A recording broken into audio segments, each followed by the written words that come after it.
이 모든 말씀 우리 주 예수 그리스도의 이름으로 기도드립니다. 아멘. 오늘 우리가 함께 볼 말씀은 욥기서 29장 1절부터 25절까지입니다. 욥기 29장 1절부터 25절까지 말씀을 우리 함께 교독하도록 하겠습니다. 욥이 풍자하여 이르되 나는 지난 세월과 하나님이 나를 보호하시던 때가 다시 오기를 원하노라. 그때에는 그의 등불이 내 머리에 빛이었고 내가 그의 빛을 힘입어 암흑에서도 걸어 다녔느니라. 내가 원기왕성하던 날과 같이 지내기를 원하노라. 그때에는 하나님이 내 장막에 기름을 발라 주셨도다.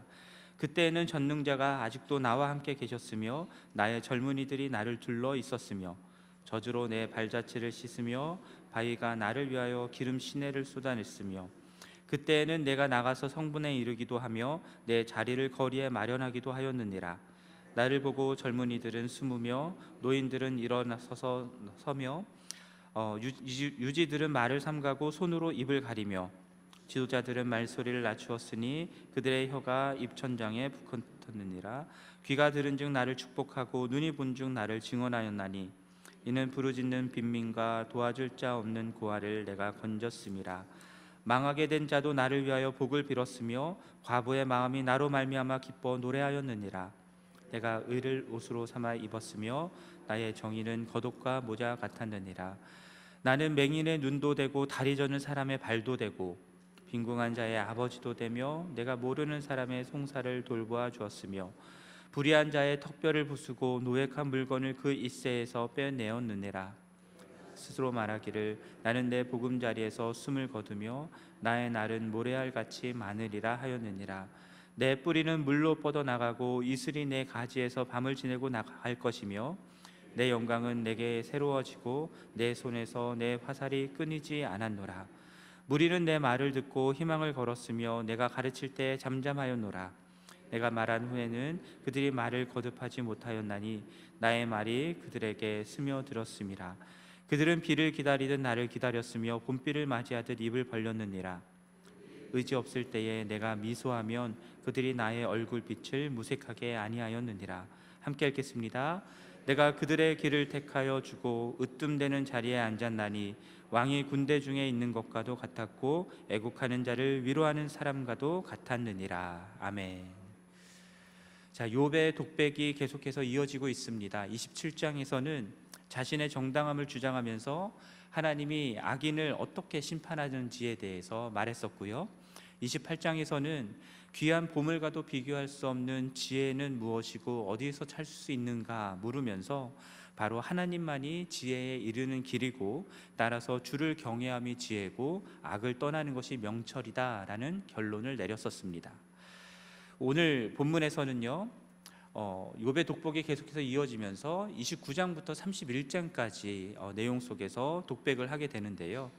특별히 오늘 본문에서는 욥이 과거에 하나님을 경외하는 지혜와 악을 떠나는 명철을 가지고 자신이 어떠한 삶을 살았는지 그리고 그때가 얼마나 좋았었는지를 이야기를 하고 있습니다. 2절 말씀 보면은 욥은 자신의 지나온 세월이 다시 왔으면 좋겠다라고 하는 고백을 하고 있어요. 여러분들도 여러분들의 인생을 떠올리시면서 이때가 참 좋았다라고 생각하는 때가 분명히 있을 겁니다.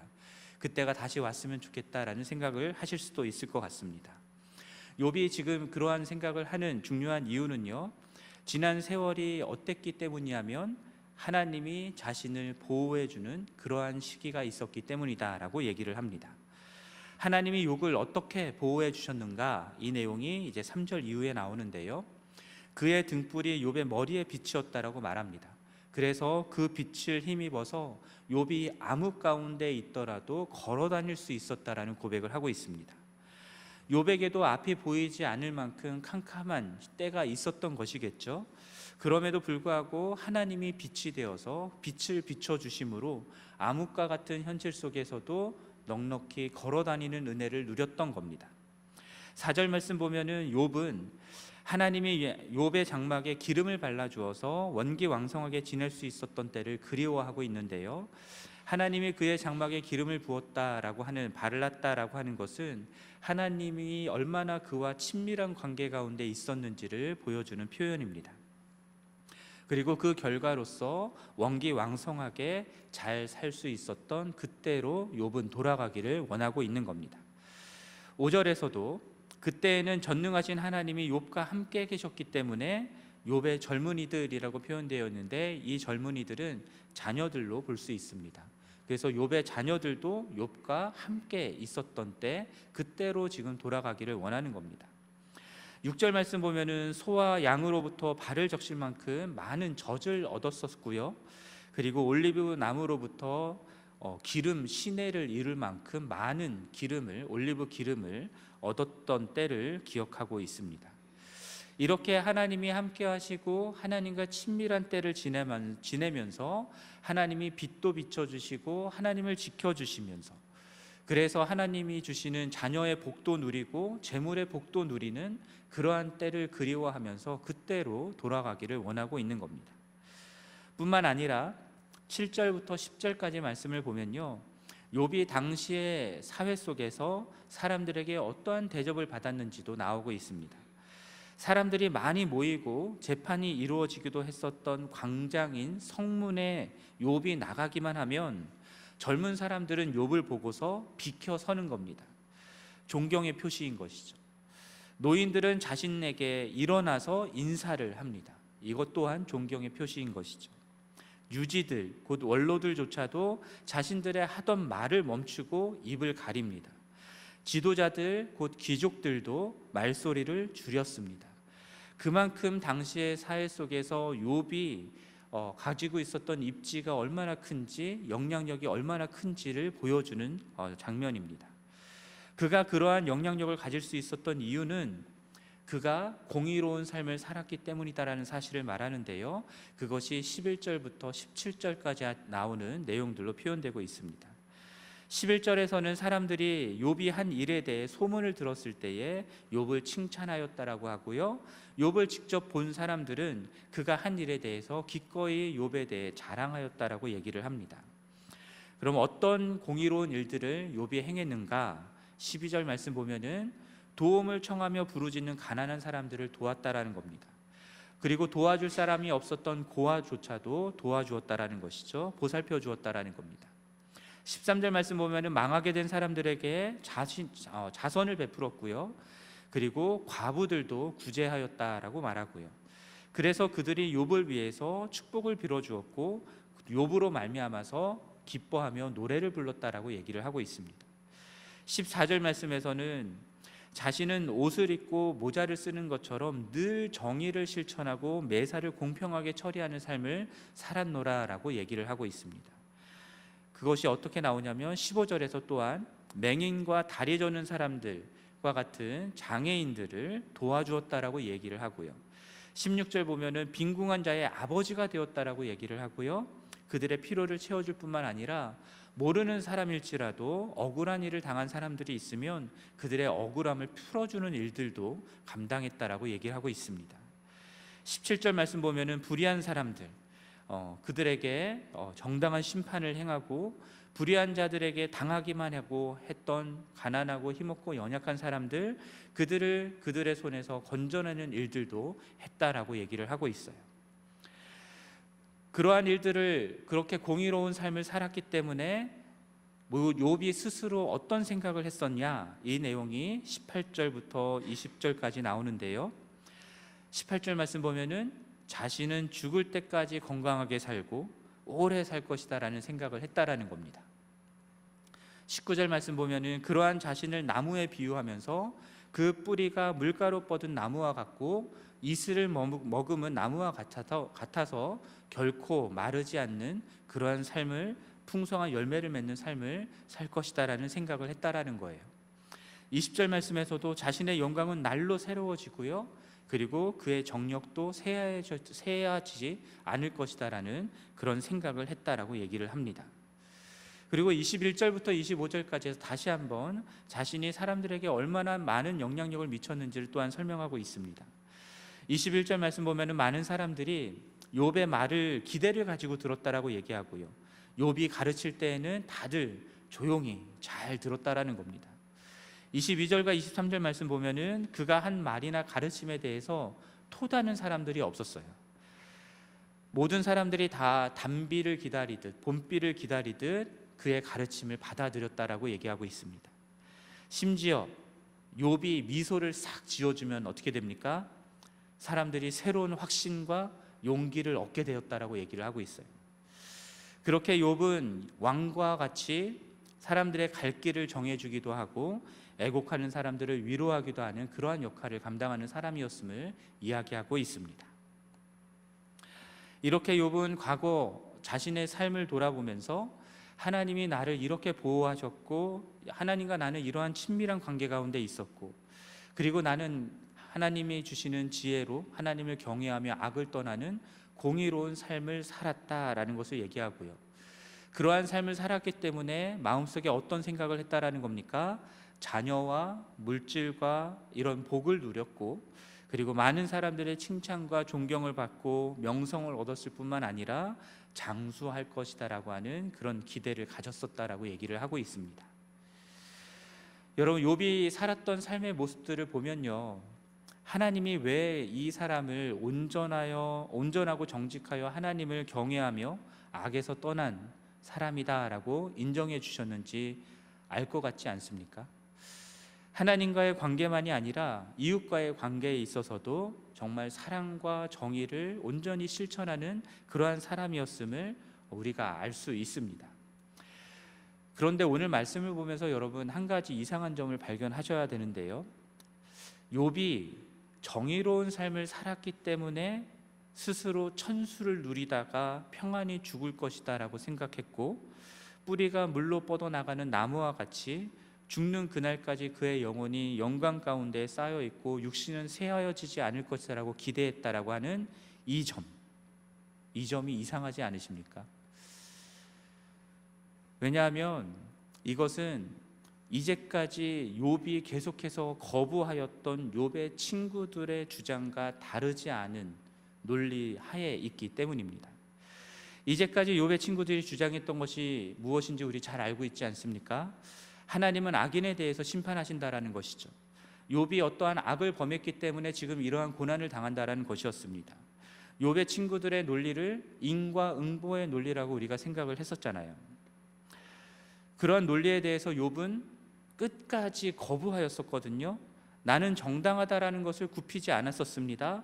나는 아무런 까닭 없이 지금 고난을 당하고 있다라는 것 때문에 하나님께 항변하듯 이야기를 했었습니다.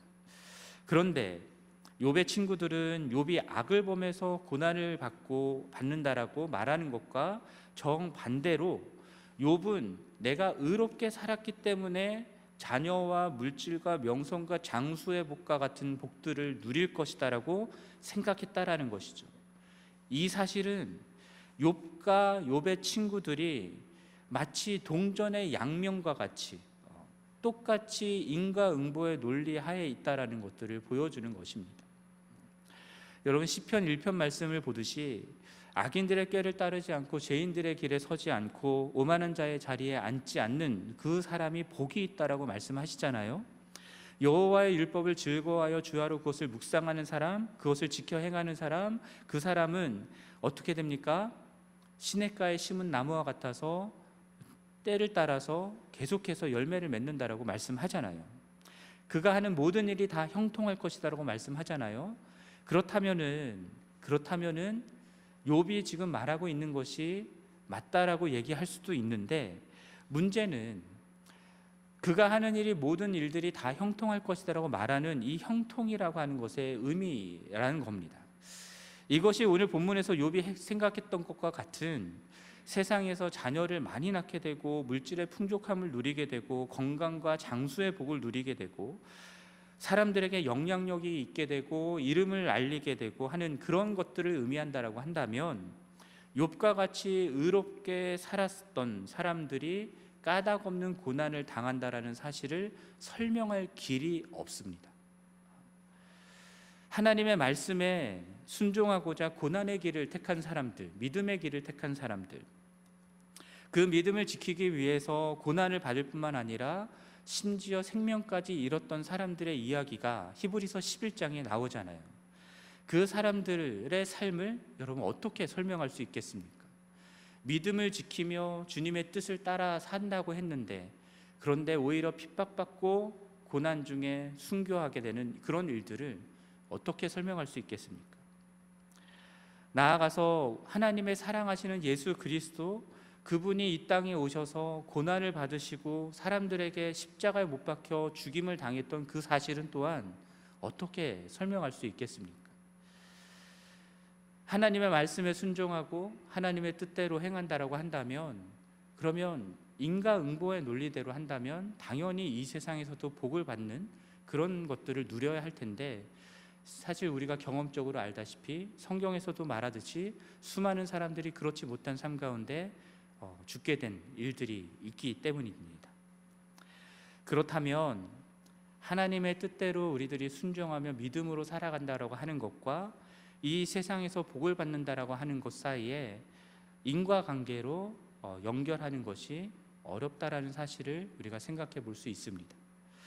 물론 하나님이 하나님의 뜻대로 순종하는 사람들에게 이 세상에서도 자녀의 복, 물질의 복, 명성과 또는 장수의 복, 이런 것들을 주실 수 있습니다. 그것도 하나님이 주시는 복이죠. 하지만 반면에 하나님의 뜻대로 순종하며 믿음으로 살았기 때문에 오히려 이 세상에서 가난하게 살고 어렵게 살고 고난 가운데 또는 질병을 얻어서 고통 가운데 생명을 다하는 그런 사람들도 있다라는 것이죠. 그렇다면 우리는 이 세상에서 누리게 될 복을 기대하면서 하나님의 말씀에 순종하며 의로운 삶을 살아서는 안 되는 것입니다. 멸망당할 수밖에 없었던 죄인이었는데 하나님의 자녀가 된 것, 그것이 우리가 누리는 복입니다. 예수 그리스도로 말미암아서 하나님과 화평케 되었고 영원히 하나님 안에 거하면서 하나님으로 말미암아 하나님을 위하여 살아가는 존재가 되었다라는 것 자체가 우리에게는 복입니다. 우리가 이 예수 그리스도를 믿고 따르며 살아가는 삶을 사는 것에 대해서 이 세상에서의 보상이 있든 없든 상관없이 우리는 이 예수 그리스도를 믿는 믿음으로 살아가는 것입니다. 성공할 수도 있지만 실패할 수도 있습니다. 건강할 수도 있지만 아플 수도 있습니다. 부유할 수도 있지만 가난할 수도 있습니다. 어떠하든 상관이 없이 우리들에게 은혜를 베풀어 주신 그 주님을 사랑하는 그 사랑으로, 그 주님을 믿는 믿음으로 끝까지 주님의 나라가 임할 때까지 살아가는 것이, 그것이 이 세상을 살아가는 우리 그리스도인에게 맡겨진 사명이다라는 생각을 해봅니다. 그렇기 때문에 여러분, 하나님 때문에 잘 나가던 때만을 그리워하지 않으시기를 바랍니다. 오늘의 삶이 이전만 못하다라는 생각이 들지라도 여전히 우리와 함께 하시는 그 하나님을 바라보면서 상황과 형편에 상관없이 오늘 나와 함께 하시며 나를 인도하여 주시는 그분을 믿는 믿음으로 살아가는 우리 모두가 되기를 바랍니다. 암흑 중에 빛을 비춰 주시든 암흑 가운데 우리를 내버려 두시든 여전히 하나님은 보이지 않지만 우리와 함께 하신다라는 믿음을 가지고 이 믿음으로 승리하는 우리 모두가 되기를 주님의 이름으로 축원합니다. 우리 함께 기도하도록 하겠습니다. 하나님 아버지, 우리가 하나님을 사랑하고 하나님께 순종하며 의롭게 살아가는 그 삶을 살아갈 때에 그렇게 살면 우리가 복을 받는다라고 하는 그러한 생각에 빠지지 않을 수 있도록 우리를 도와주시기를 기도합니다. 이 세상에서 어떠한 상황과 형편에 살아가게 되든 상관없이 끝까지 신실하게 주님을 믿고 주님을 따라가는 우리 모두가 될 수 있도록 도와주시고, 그러한 우리를 통하여서 이 세상에 있는 많은 사람들에게 온 세상을 주관하시고 모든 일들을 다스리시는 하나님을 증거하고 나타내는 우리 모두가 되게 하여 주시옵소서. 이 모든 말씀 우리 주 예수 그리스도의 이름으로 기도드립니다. 아멘. 하늘에 계신 우리 아버지여, 이름이 거룩히 여김을 받으시오며 나라가 임하시오며 뜻이 하늘에서 이루어진 것 같이 땅에서도 이루어지이다. 오늘 우리에게 일용할 양식을 주시옵고 우리가 우리에게 죄 지은 자를 사하여 준 것 같이 우리 죄를 사하여 주시옵고 우리를 시험에 들게 하지 마시옵고 다만 악에서 구하시옵소서. 나라와 권세와 영광이 아버지께 영원히 있사옵나이다. 아멘. 계속해서 기도하시고 돌아가시겠습니다.